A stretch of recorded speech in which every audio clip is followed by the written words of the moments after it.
राहुल जी कह रहे हैं कि भारत को और भारत की इकोनॉमी ध्वस्त हो रही है। फैक्ट क्या पता है आपको? मौजूदा फाइनेंशियल ईयर में भारत की जीडीपी ग्रोथ जो है वो 7.5%। तमाम रेटिंग एजेंसियों के अनुमान के मुताबिक 7.4% से 0.1% ज्यादा है। और मौजूदा हालात के बाद भी S&P जैसी ग्लोबल रेटिंग एजेंसी ने भारत के फाइनेंशियल ईयर 2027 के विकास पूर्वानुमान घटाने की जगह 40 अंक बढ़ा दिए। अब अगर भारत की इकोनॉमी ध्वस्त हो रही है तो इसकी समझ राहुल गांधी को ज्यादा है या S&P जैसी global rating agency?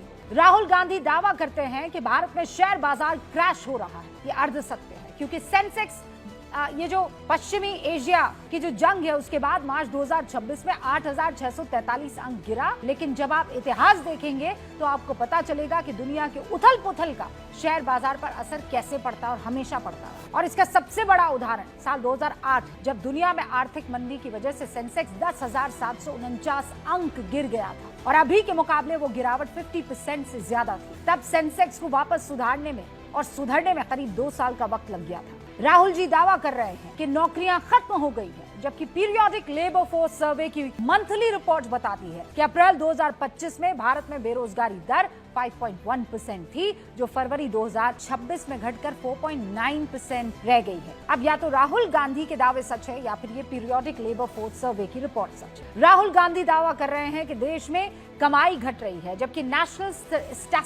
Statistical office के आंकड़े ये बताते हैं कि 2014 और 15 में प्रति व्यक्ति आय औसतन 72,805 रुपए सालाना थी। 2025 में बढ़कर ये 1,21,968 रुपए हो गई है, यानी बीते 11 साल में 49,000 रुपए की बढ़ोतरी हुई है। जबकि मनमोहन सिंह सरकार के 10 साल में सिर्फ 16,000 रुपए सालाना आय बढ़ी। आंकड़े कह रहे हैं, हम नहीं कह रहे। राहुल गांधी दावा कर रहे हैं कि देश में सिलेंडर उपलब्ध नहीं है। सरकार कह रही है देश में किसी भी एलपीजी डिस्ट्रीब्यूटर के यहाँ ड्राई आउट नहीं है। राहुल गांधी इन दावों को सोशल मीडिया पर पोस्ट करते हुए उसे पिन कर देते हैं। अपने ही दावों को आधार बनाकर राहुल गांधी प्रधानमंत्री को कॉम्प्रोमाइज कहते हैं, जबकि उनके 7 में से 6 दावे फैक्ट के आधार पर कोसों दूर पाए गए। ऐसे माहौल में जब दुनिया एक ग्लोबल संकट से गुजर रही है, दुनिया भर में सरकारें घबराई हुई है, लोगों के मन में यह आशंका है कि क्या गैस या तेल का कोई संकट हो सकता है। सरकार ये तय करने की कोशिश में है कि भारत में ऐसा कोई संकट न होने पाए। अब सवाल ये उठता है कि विपक्ष का एक स्वस्थ लोकतंत्र में ये काम है कि आंकड़ों से अलग वो ऐसे दावे करे जिससे देश में लोगों के मन में और घबराहट पैदा हो,